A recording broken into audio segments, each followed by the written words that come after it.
नमस्कार। Binomial theorem पर कल हम लोग चर्चा किए थे और आज हम जनरल टर्म निकालेंगे, कोफिशिएंट निकालेंगे, कैसे निकाला जाता है बाइनोमियल थ्योरम से। तो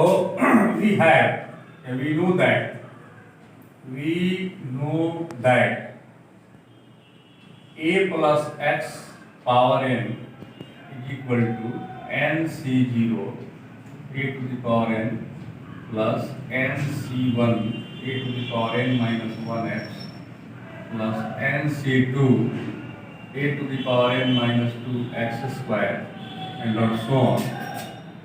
ncr a to the power n minus r x to the power r plus and so on. ncn x to the power n। ये आपका बाइनोमियल थ्योरम है जिसका एक्सटेंशन ये है। आज इसमें से जनरल टर्म हम लोग प्राप्त करेंगे। ये जनरल टर्म कितना होता है? जनरल टर्म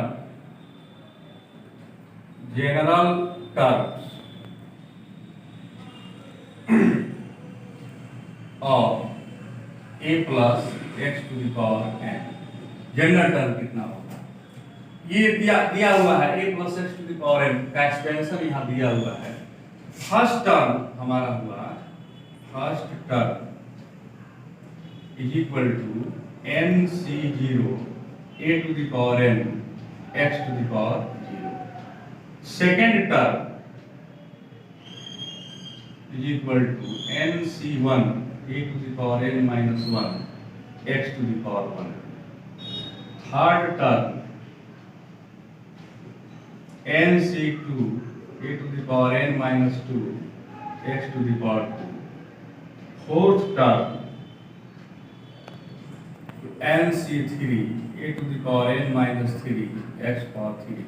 इस तरह से टर्म हम निकाल रहे हैं। फर्स्ट टर्म यहाँ nc0 है a to the power n x to the power 0 है। सेकेंड टर्म में nc1 a to the power n minus 1 x to the power 1। Third term में nc2 a to the power n minus 2 x to the power 2। Fourth term दिया हुआ है nc3 a to the power n minus 3 x to the power 3। इस तरह से हम बढ़ते चलेंगे ऐसे। Fifth term, sixth term, dot dot continuing this process. तो हम इसमें से rth टर्म निकालेंगे। rth टर्म तो यहाँ जब 4 है, यहाँ 3 है, यहाँ 3 है, यहाँ 3 है। जब यहाँ 3 है, थर्ड टर्म में 3 है, यहाँ पर 2 है, यहाँ पर 2 है, यहाँ पर 2 है। यहाँ 2 है तो यहाँ 1 है, 1 है, 1 है। 1 है तो यहाँ 0 है, यहाँ 0 है, यहाँ 0 है। रेंज माइनस 0 यहाँ हो जाएगा। तो यहाँ इसके अनुसार हम देख रहे हैं कि जो यहाँ दिया रहेगा उससे एक कम यहाँ रहेगा। जैसे यहाँ r है तो nCr minus 1 a to the power n minus r minus 1 और x का पावर r माइनस 1। हम इसको r माइनस 1 से और आगे टर्म और बढ़ाते हैं तो r प्लस 1th टर्म ये हो जाएगा nCr, एक तो कम यहाँ हो जाएगा a to the power n minus r x to the power r। यही आपका जनरल टर्म हुआ। इसलिए इसको हम कहते हैं term of r plus 1th is equal to nCr a to the power n minus r x to the power r। यही आपका जनरल टर्म या r प्लस 1th टर्म कहलाता है, जो यहाँ दर्शाया गया जनरल टर्म। यही जनरल टर्म कहा जाएगा। इससे हम लोग कोफिशिएंट निकाल सकते हैं। x का कोफिशिएंट इतना हो गया। पावर कोई भी दिया है x का पावर 10, r बराबर 10 रख देंगे तो उसका कोफिशिएंट निकलेगा। इस तरह से हम इसको कोफिशिएंट निकाल सकते हैं। कौन नंबर टर्म निकालना है? जैसे मान लीजिए कोई एक्सपेंशन दिया हुआ है, उसका 15th टर्म निकालना है तो r बराबर 3 रख देंगे, हम 14 रखेंगे तो आपका निकल जाएगा। जैसे एक एग्जांपल हम ले रहे हैं इस तरह से। Find the 15th term in the expansion of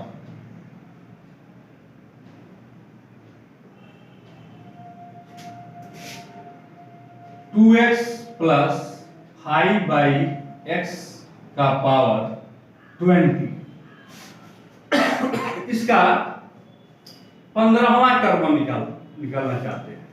तो हियर सॉल्यूशन हमारा हो जाएगा, हियर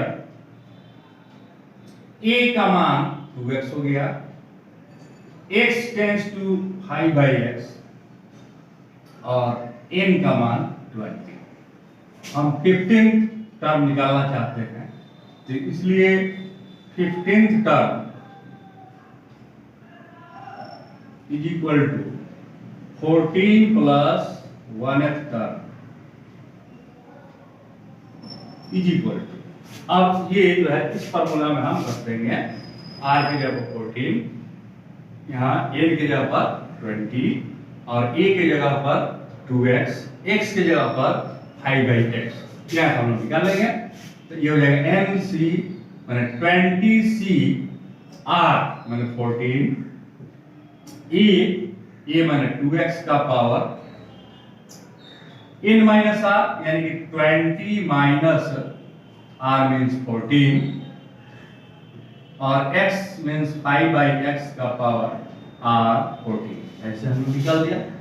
और ये हो जाएगा 20c14 2x to the power 6 और 5/x to the power 14, this 20c14 2 to the power 6 x to the power 6 5 to the power 14 by x to the power 14। 20c14 का मतलब इसको हम लिख सकते हैं 20c 20 minus 14 6 2 to the power 6 5 to the power 14 और 1 by x to the power 8 means इसको हम निकाल सकते हैं 20c6 इतना भी हो सकता है, या इसको हम तोड़ दें factorial 20 by factorial 6 factorial 14 20 minus 6 14 और ये होगा 2 to the power 5 5 to the power 14 sorry 2 to the power 6 5 to the power 14 x to the power -8। ये हो जाएगा ये 20 into 19 into 18 into 17 into 16 into 15 into factorial 14 by factorial 6 तो हम तोड़ देंगे 6 5 4 3 2 1 फैक्टोरियल 14 ये कट गया और into 2 to the power 6 5 to the power 14 x to the power -8। अब इसको हम घटा सकते हैं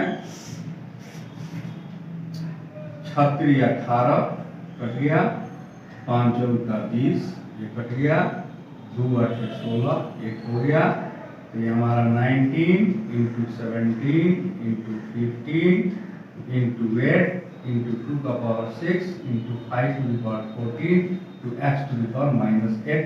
ये आपका 15th टर्म हुआ, 15th टर्म यहाँ ये ऐसा हम निकाल सकते हैं। आपके आंसर में ए भी लिख सकते हैं, यहाँ पर जो हमारा आया हुआ है ए भी हम लिख सकते हैं आंसर में। ये हमारा 15th टर्म या कोई भी टर्म निकालना हो तो इसके अनुसार हम निकाल सकते हैं। अब दूसरा एक प्रॉब्लम हम ले रहे हैं यहां से,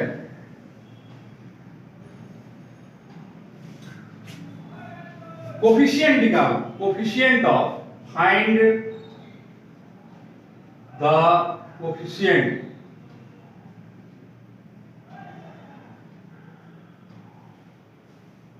of x to the power, जो भी निकालना हो x to the power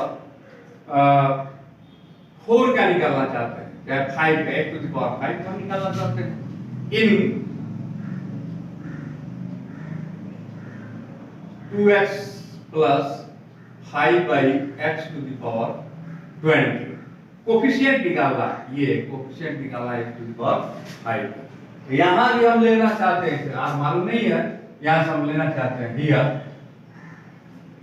are plus 1th term, R मालूम नहीं है, R plus 1th term is equal to 20CR 2x to the power 20 minus r और 5/x to the power r.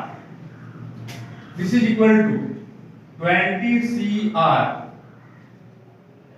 और 2 to the power 20 minus r, x to the power 20 minus r, 5 to the power r और x to the power minus r. ऐसे लिख दिया गया. ये हुआ 20CR 2 to the power 20 minus r, 5 to the power r and x to the power 20 minus 2r. x to the power, यहाँ x to the power 5 का coefficient हम निकालना चाहते हैं for the coefficients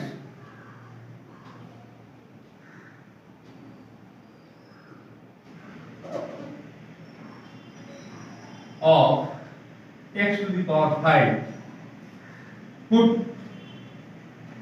20 minus 2r is equal to 5. Therefore, 2r is equal to 20 minus 5. r का मान 20 minus 5 15/2, ये fractional आ गया.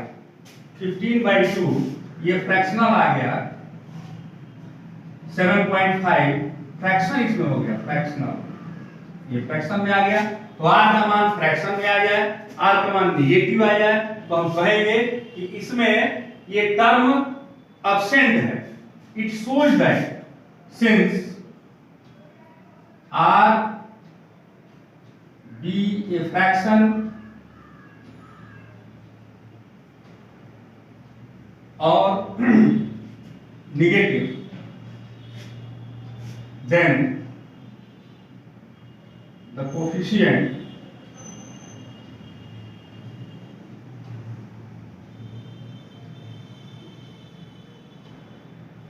of x to the power 5 is absent.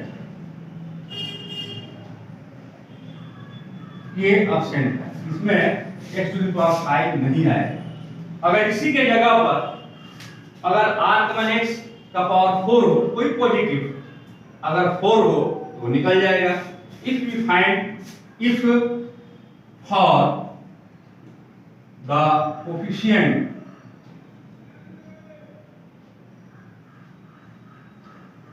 of x to the power 4, then 20 minus 2r is equal to 4, means 2r is equal to 20 minus 4 यानी कि 16. r का मान 8, r का मान 8 हम रख देंगे. Therefore, coefficient of x to the power 4 is equal to, इसी में आ गया तो 4 रख देंगे, ये हो जाएगा 20c4 2 to the power 20 minus 4 माने 16, 5 to the power 4, इतना ये कोफिशिएंट आ जाएगा. इसलिए x to the power 4 का कोफिशिएंट इतना आ जाएगा. ये हम लोग बता सकेंगे. यही हमारा प्रॉब्लम सॉल्यूशन है. इस तरह से हम कोफिशिएंट निकालने के लिए सीख गए, टर्म निकालने के लिए सीख गए, और यहाँ r प्लस 1th टर्म यानी कि जनरल टर्म कैसे निकाला जाता है ये हम लोग सीख गए. इसके अनुसार हम सारा सवाल बना सकते हैं. That's all. ओके.